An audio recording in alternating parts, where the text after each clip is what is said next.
is a fan of the Marvel movies? Show of hands. Okay. Old ones, okay.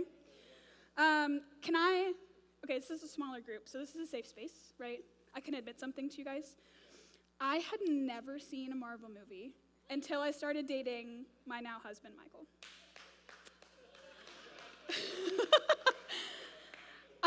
I think I saw Black Panther, but it was just because, like, my friends were going to see it, and I wanted to, like, hang out with them.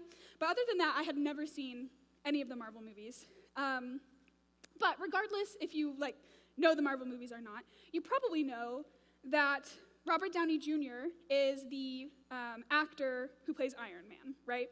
And now I'm not a big, like, comic book girly, so I don't know how big of a character Iron Man was before these movies came out.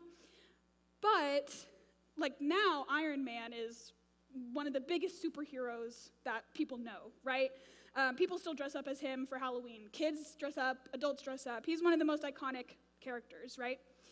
And I feel like Robert Downey Jr.'s portrayal of him in that leading role of Iron Man was a big reason for that, right?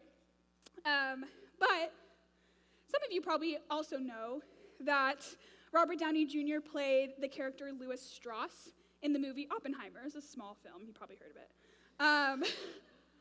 No, Oppenheimer won pretty much every single major category at the Oscars this year, including Robert Downey Jr. winning Best Supporting Actor for his role as Louis Strauss.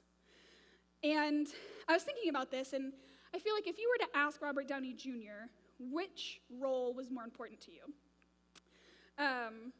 the lead role of Iron Man or the supporting role of Louis Strauss, he might have a hard time answering that question because one is a leading role that left a legacy on the film and entertainment industry, and another was a supporting role, but one that gave him the opportunity to win the highest achievement possible in filmmaking. And so far in our series, we've been focusing on Paul and Paul's missionary journey, right? Focusing on the lead role of Paul. And what we've done so far is we're taking what we observe and we learn from the life of Paul and applying it to the lead role in whatever mission God has called each of us to, right? So I'm going to call some people out. So like Victor has been able to be in this series, and he's looked at Paul and learned, how can I take what Paul has done in his role as a missionary and apply it to his role, Victor's role, of what God's called him to in the ministry he's doing at with refugees in Vickery Meadows, right? Yeah. Or for instance, Campbell. I'm going to call Campbell out. Campbell's been in this series, and she's looked at Paul and Paul's life and been able to learn from him and say, how do I apply this to my leading role as a missionary to maybe my coworkers or my neighbors, right? So we're learning from Paul and applying it to our lives as we're called. But tonight, we're going to zoom in on some of the supporting roles to Paul's missionary journey.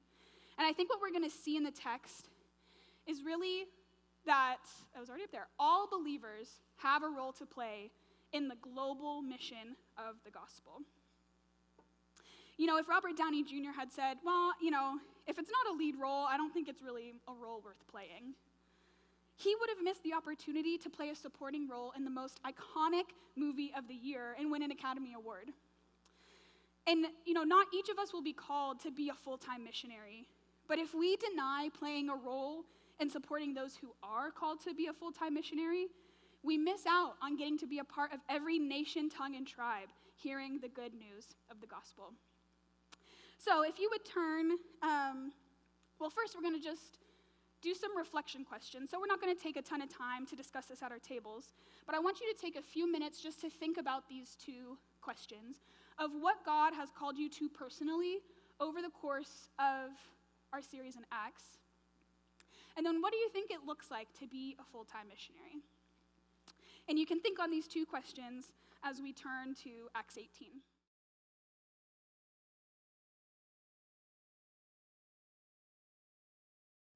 So, in our chapter tonight, how it's going to be set up is we're going to look at some verses, look at the supporting character in it, and see how that character directly impacted the mission of the gospel. And then at the end, we're going to get to have some time with Sarah to interview her a little bit on what her life looks like as a missionary and what it looks like for us to be able to support her. So the first verses we're going to look at are verses 1 through 5. And I'm going to read them out loud. After this, Paul left Athens and went to Corinth. There he met a Jew named Aquila, a native of Pontus, who had recently come from Italy with his wife Priscilla, because Claudius had ordered all Jews to leave Rome. Paul went to see them, and because he was a tent maker as they were, he stayed and worked with them. Every Sabbath he reasoned in the synagogue, trying to persuade Jews and Greeks. When Silas and Timothy came from Macedonia, Paul devoted himself exclusively to preaching, testifying to the Jews that Jesus was the Messiah. So what we see in these verses is something we haven't seen really too much in our series, which is that Paul finds a job to work to be able to support himself financially. Priscilla and Aquila, who we see here, are tent makers like Paul is. So Paul stays with them and works with them during the week. And then on the weekends is the time that he's able to devote towards preaching and sharing the gospel. But what we see is that Paul goes from only doing it on the weekends to then fully devoting himself to it. So what's the switch? We see, there's a couple other different verses in Scripture that point to this moment. But 2 Corinthians 11:9 says, "And when I was with you and needed something, I was not a burden to anyone, for the brothers who came from Macedonia supplied what I needed." So I have up on this slide, and this is similar if you have one of those maps on your table or this map here. So in this verse we hear Macedonia, and we see that in the verses in Acts as well. So Macedonia is the overarching area, right? So we see it's in capital letters, and it's big, so that's the region. In other verses, we actually know that Silas and Timothy specifically were coming from Philippi, and as this verse says, they supplied what Paul needed. The church in Philippi provided financial support for Paul, and that financial support is what allowed him to fully devote himself to preaching the gospel. And that's what our financial support can do for missionaries. I think sometimes I can tend to, at least, view giving as a very sort of like us-centered discipline. And while it is in ways, it's an opportunity for us to be obedient to the Lord and to trust him with our finances. I think we can miss the other side of it, which is that we get to support missionaries in the work that they are doing around the state, around our country, and around the world. One really practical way that I'm really excited about that you could step into this supporting role of financial support is by taking part in a giving campaign our church is actually having this weekend as part of our missions conference called Building Hope. And I'm going to read straight from a letter from the elders that was probably, several of y'all got this email today, but I just kind of want to read it verbatim. As we gather for our missions conference this weekend, we're reminded of the courageous pastors who lead underground churches around the world and are in need of the global church's support. Continuing our church's missional focus for 2024, our vision is to finish building a training facility in a region of Asia where church leaders can study and prepare for ministry in safety. We're following the Spirit's leading in faith and praying to raise $90,000 to construct a training facility for pastors who minister in secrecy due to persecution in their religion. This facility will be a beacon of hope, a hidden place of learning and equipping for those who are called to spread God's word where it is most challenging. And something that I think is really awesome is that our elder board has decided to use some of our reserve funds and match every dollar that is donated to this building campaign up to $45,000. And so if you want to be a part of that, if you feel like the Lord is calling you to step into the supporting role of financial giving, you can go to Fellowship's website on their giving page. And specifically, I've not highlighted it, boxed it in red, you can click on the fund missions, and it will directly go to this project, and you will get to be a part of pastors who are facing persecution, learning how to teach the word, which is so amazing to me. It's awesome. So that's our first way that we can support global missions, is through our finances, like the church in Philippi. So the next verses we're going to look at are verses 6 through 8. Sorry. And I'm going to go ahead and read those for us. But when they, who are the Jews in the synagogue that Paul's preaching to, but when they opposed Paul and became abusive, he shook out his clothes in protest and said to them, "Your blood be on your own heads. I am innocent of it. From now on, I will go to the Gentiles." Then Paul left the synagogue and went next door to the house of Titius Justus, a worshiper of God. Crispus, the synagogue leader, and his entire household believed in the Lord, and many of the Corinthians who heard Paul believed and were baptized. I want to take a second to talk about what a synagogue is, because it's not something many of us are probably really familiar with, or we might just kind of read that over. But a synagogue is the Jewish building designed for worship. And it was a very revered and sacred space for Jews. And there would be a synagogue leader. At every synagogue, there's a leader. And in these verses, we see that leader's name is Crispus.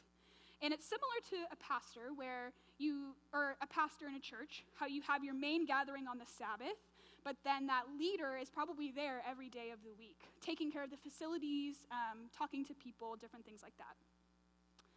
And at the synagogue, you would have your typical gathering on the Sabbath. The leader would then stand in front of the crowd and read from a scroll and provide some type of teaching. So a recap of what we saw in these verses was that Paul is now full-time going to the synagogue and trying to preach the gospel to the Jewish people. But the Jews are starting to become very hostile and abusive towards Paul. Then he goes next door to the house of Titius Justus and stays there for the remainder of his time in Corinth. And I just kind of want to set the scene and do a POV of Titius Justus, okay? So imagine you're Titius Justus and you live right next to a synagogue. So you see the people going into the synagogue every day. They probably know that you're the guy who lives next to the synagogue too. You recognize them, they recognize you, and then you start seeing Paul go there every day. Maybe you're even hearing about Paul, because we know Titius Justus was a believer. He knows Paul is in the city and is doing ministry in the synagogue. And he most certainly knows who the synagogue leader is too. And then all of a sudden, you start hearing, kind of on a daily basis, there's a crowd sort of rising from the synagogue. You're hearing voices raising, you're hearing shouting. It's becoming very obvious that the people are not a fan of Paul, and they're beginning to really hate him. And then all of a sudden, on a random day, you get a knock on your door, and it's Paul. Now, I don't know about y'all, but if I were in that position where the people who know I live next to the synagogue, if they knew that I was hosting Paul in my home, the guy who was angering them, who they hate, I would be nervous about that. If I were out in public, they probably know, hey, that's the guy who's hosting Paul, and we hate that guy. Maybe even the people who are going to the synagogue every day, they know that Paul is in your home, and I would feel a little unsafe. But we don't see that from Titius Justus. All we know is that he was a worshiper of God, and he hosted Paul in his home. And this takes an incredible level of hospitality from Titius Justus.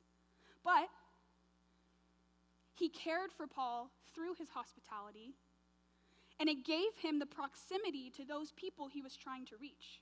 And we see this in these verses. We see the direct outcome of Paul having proximity to the synagogue. Let's go back to verse 8. It says, Crispus, the synagogue leader, and his entire household believed in the Lord, and many of the Corinthians who heard Paul believed and were baptized. Now, I can't help but think it was Paul, once he started living with Titius Justus, saw Crispus every single day. He saw him go into the synagogue. He saw him go out of the synagogue. He probably talked with him every day, and he might not have had that close proximity to him if it weren't for Titius Justus's hospitality. So the guy, not even just one of the Jews who's angry at Paul, who's being abusive towards him, it's the leader of the people who are angry at Paul and who are abusing him. He comes to know the Lord, and his whole family comes to know the Lord. And I just think that's really beautiful, that if Titius Justus was able to open his home, it allowed Paul to have that proximity to Crispus and all the people in the synagogue. So that's another way that we can think about what does it look like to have hospitality and care for people who are full-time missionaries. And I'm excited because we're going to get to hear from Sarah a little bit about some specific examples of what that might look like for us. So we're going to go ahead and skip a little bit to verse 24 to give a little context in between. Paul leaves Corinth and is now headed to Syria.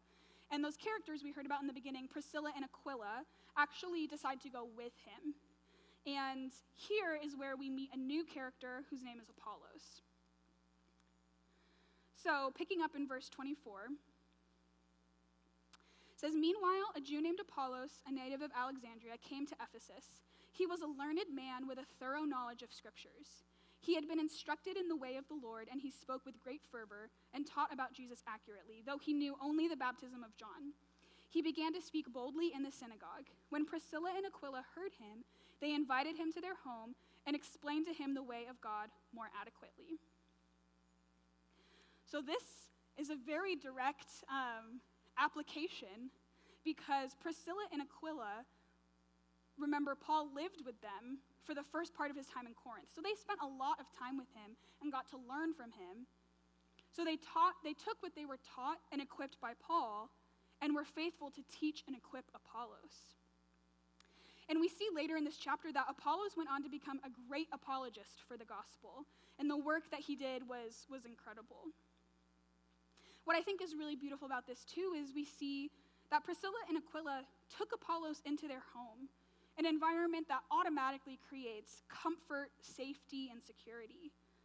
They taught him more of the truth that they had learned from Paul, and they also didn't scold him.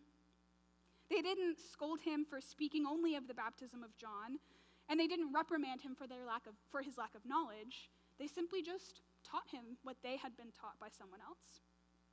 A story I think is really cool that relates to this is Rob Langworthy, one of our elders, shared a story at a meeting I was in several months ago of a couple in their life group who the husband had always been called, felt like he was called to be a pastor, and he was in seminary at DTS. But he was in Rob's life group for several years, getting to be in that community, but also learn and be equipped by the people in his life group. And then in this couple, then once he graduated DTS, they were able to move to Las Vegas and open a church and start a church plant there. And his life group was able to really support him and launch him into that role.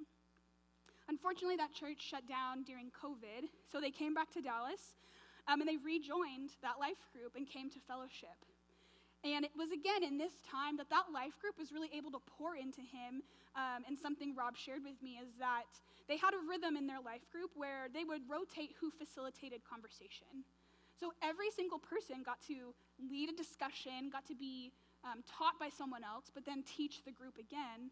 And this couple now he is the lead pastor at a church in Flower Mound. So they were able, again, to send him off to launch him into this lead pastor role. And I think this is a really great example of something as small as just leading a discussion in your life group, getting to lead maybe an equipping session with our young adults. Those are things that really impact people who are full-time missionaries or people who are going out to share the gospel with other people.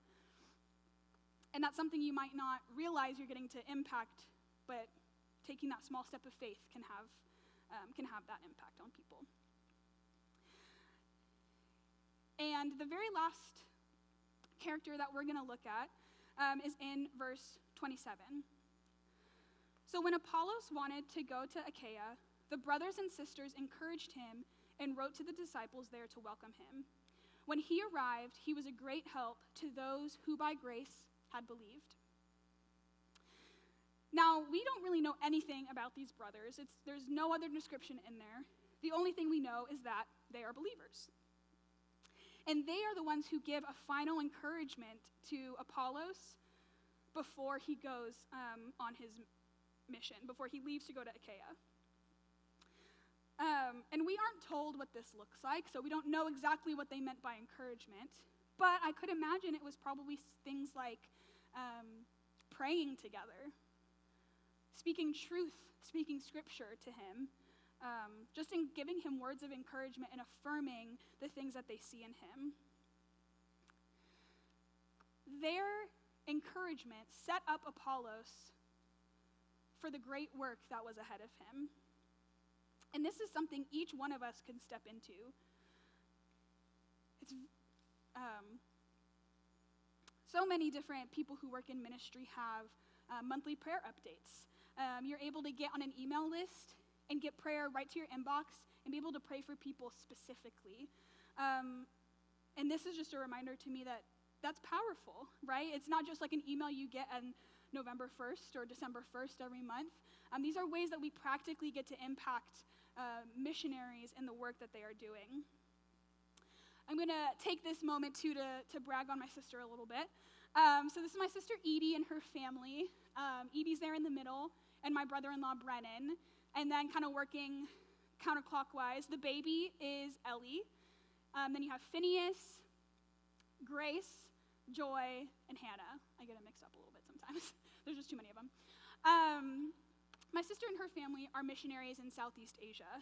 And Michael and I got to go visit them a couple months ago, which was a really, really sweet time. They're a part of a home church there of probably about 20 to 25 other missionaries in their city that they're not able to go to local churches because there's too much risk for the national people there. So they do a home church, and they rotate whose home they have it in. And while we were there, they asked Michael if he would be willing to lead a devotional that morning for the people who were going to be there at the home church.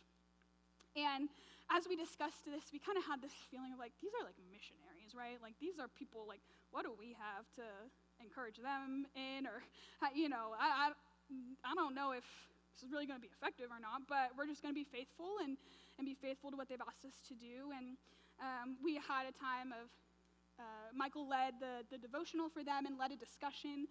And then we also had a time where we got to pray for them and just get to hear the stories of the missionaries who are there.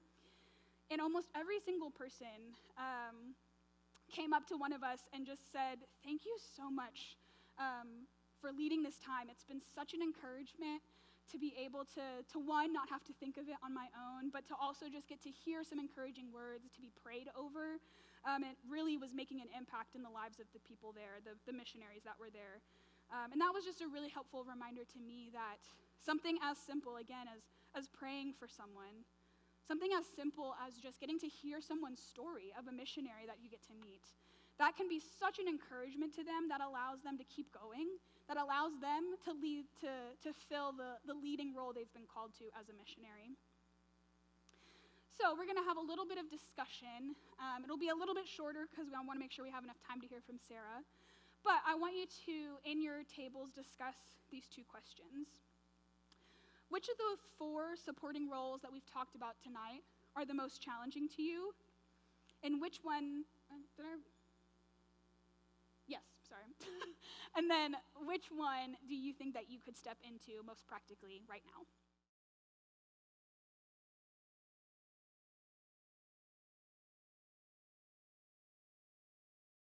I have a few questions that we're going to ask Sarah tonight and just get to hear a little bit more about what you do. So just give us a little bit of background on the type of mission work that you do. Yeah, so I work with university students in San Antonio, and I like to say I don't necessarily work with university students because I love university students. I do love them, but I work with university students because I truly believe that they are going to be the answer to the Great Commission being fulfilled. When you have cities in Southeast Asia that have millions of people who have access to maybe one Christian, we work and we do a lot of evangelism and discipleship on the campuses in San Antonio specifically. And my husband and I team lead our staff team and a group of student leaders there as well. Yeah, that's awesome. So I think the first question I wanted to ask was, what does the process of financial support look like for you in your ministry? And then do you have any examples of how that support has directly impacted the work that you do? Yeah, so the process of support, it's pretty clear. We usually go to people's homes, we go and talk with people, call them on the phone, have Zoom meetings, and we share about the work that we're doing, and we ask them to consider to prayerfully or financially partner with us. And people will give generously out of their own means and support us. And the funding has both personal and major ministry effects on our lives. And so personally, I was telling Margie earlier, we have people who have literally bought us a brand new van before they saw our car, and they were like, this is bad, you need a new car. And so they bought us a van. We have a supporter who is really skilled and saw our siding on our home. We do a lot of hosting at our house, and it was very worn down. We were going to replace it, and it was going to be very expensive, and said, hey, I have the skills. Let's get some students together. And I hope this is not recorded because we didn't make them sign liability waivers, but he bought all the materials, resided our house, and it is so beautiful. It looks very professionally done. And then on the other side, personally, or ministry, we have people who give personally, so we're able to go on not only campus and feed our families and stay on campus and working, but that we're able to go on these summer missions. And the past 2 summers we've gone to San Diego, and it's this 10-week-long summer mission, and students get to have these habits and practices of walking with the Lord, sharing the gospel, and it impacts their lives. We've had students who have come to Christ, and then a month later they're in San Diego learning how to walk with the Lord very intentionally, and going back home, sharing the gospel. There's a student named Zach.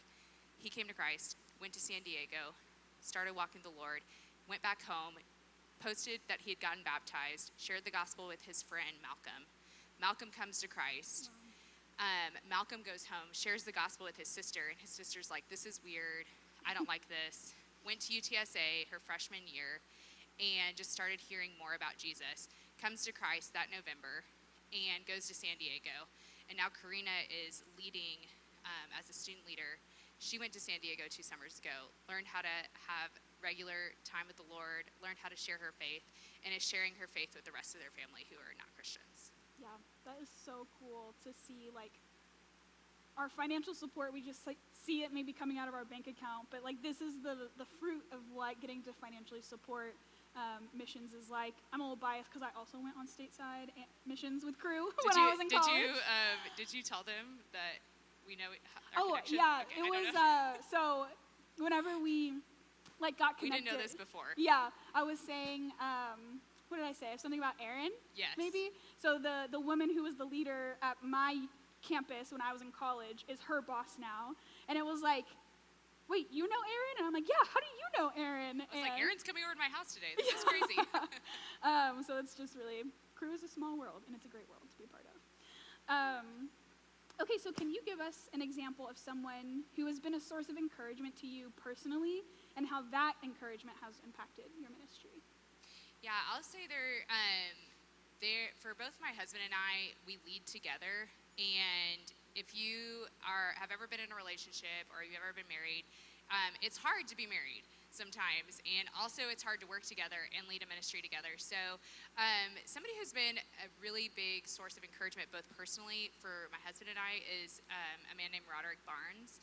And he's mentored my husband, and he's really set this example of what it looks like to be really all in on ministry and to be all in, but also he and his wife have just come alongside us when we've just personally felt really deflated ministry-wise, and has just been very affirming in, like, when we want to give up or when we're really having some really difficult ministry situations, just coming in and just, like, letting us call him at all hours of the night, or just coming to speak over and over again. He's truly a gifted speaker and pastor, and he also runs his own like technology business, and so he has hired so many students and allowed them to even work there. So he's just been a personal encouragement for us.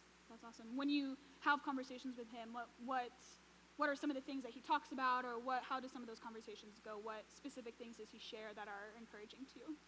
I think some things that have been really impactful are just thinking oftentimes these situations that you're going through as you're ministering, nobody else has been through them, or like this can't really be how ministry is. Like it can't actually be this hard. And he brings in scripture, especially like the book of Acts. You see like a lot of conflict happening, and you see like the apostles making decisions on how to move forward, how to go, and how to keep going in faith. And so he's really drawn a lot of scripture in and just being like, hey, remember back to this scripture, remember this, keep going. Or even just being like, hey, I think this is like not correct, like you guys should you should change course here. So yeah, that's great.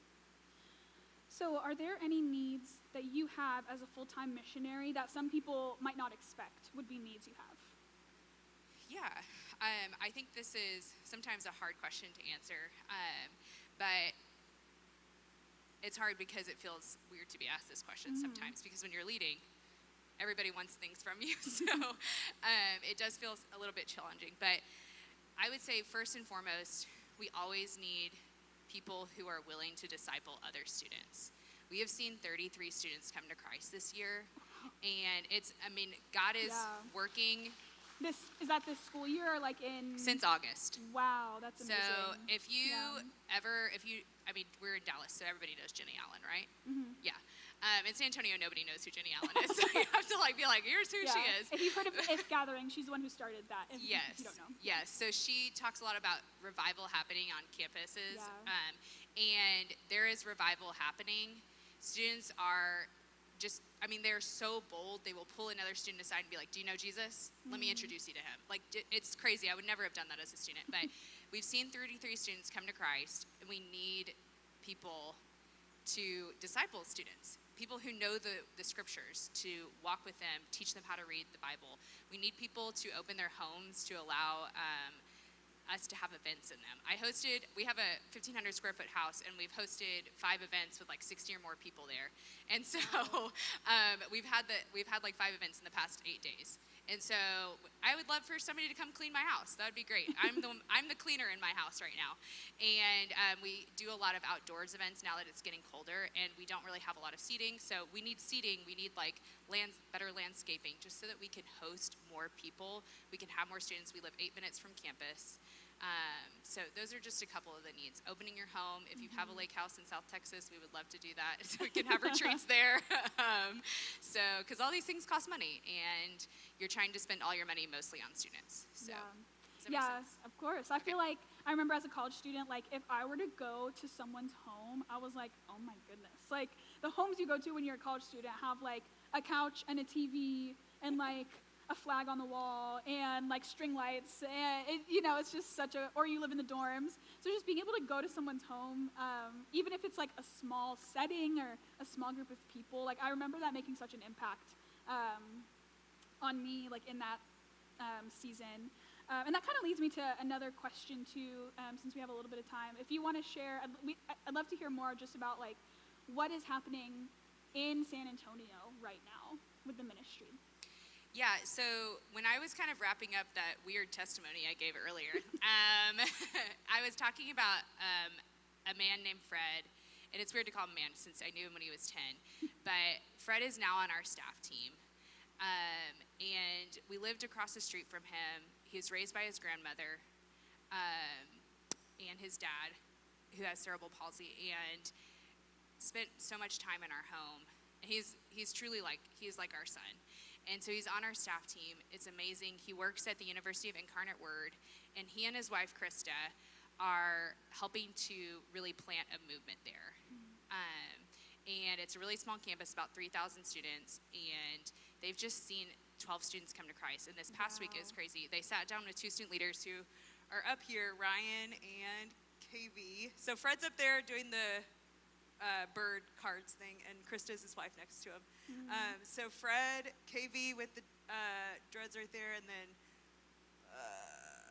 Ryan's somewhere in there. They sat down with James and these 3 students, and they were just eating lunch, and Ryan was like, hey, have you guys ever heard of the word gospel before? And they all looked at each other and like, I don't think I've ever heard of this word before. And James, my husband, was like, it was like a bird dog, like watching these like students. They're just like, oh my gosh, I got to share the gospel with them. And so they share the gospel with them at the table using this like app that we have. And these guys are like, wow, I've never heard any of this before. Wow. I didn't know God wanted a relationship with me. I'm going to have to think about this. And this is about 2.5 weeks ago. They sat down. And James was like, I don't know if these guys are ever going to come back. It was kind of an interesting experience. And about a week later, they sit down again. And these guys are like, yeah, we just started reading through John like you told us to. And 2 of the guys started following Jesus. And the 3rd guy's like really considering it. Yeah. So, and then they're signed up for winter conference, which is in January, which Denny Allen will be there. So funny. But they signed up for winter conference, and James was sitting with them like 2 days ago. And they were like, oh, yeah, we're just donating our plasma. And James was like, oh, yeah, trying to make a couple bucks. This is great. And they were like, no, we got to pay off winter conference. And James is like, wait, you're donating plasma so you can go to winter conference? It's like, we're giving scholarships for that. But they're like, yeah, we got to get there. And so students are coming to know Christ, and they are actually following Jesus. They are reading the Bible, and they are immediately telling their friends about Jesus and their family. Like, we've seen so many family members come to know Christ. It's just like, it's mind-blowing. Yeah. Yeah, if anyone tries to say that this is like the most lost generation, it's like, that's so not true. They are lost, but they're, God's moving. going after them. Yeah, that's amazing. So, that's a great segue into the question of how could we as the young adult ministry at Fellowship be praying for you and your work? Please be praying for more laborers. We, not every crew movement is similar in this. I mean, you go to Baylor, and there are so many Christians there, and they're just sending them, like South Asia, just going. But our students they know nothing about the Bible. And so we need laborers we have a staff team of 11, and there's 100,000 students in San Antonio. Wow. We want students to be connected to men and women who walk with Jesus for a lifetime, so that they have a vision of what this looks like, because nobody in their family's done it before. And so, or nobody in, like, at least their parents' generation has done that. So would you pray for laborers? Would you ask that God would send more who are prepared and ready? And just pray for our family. We have 4 kids.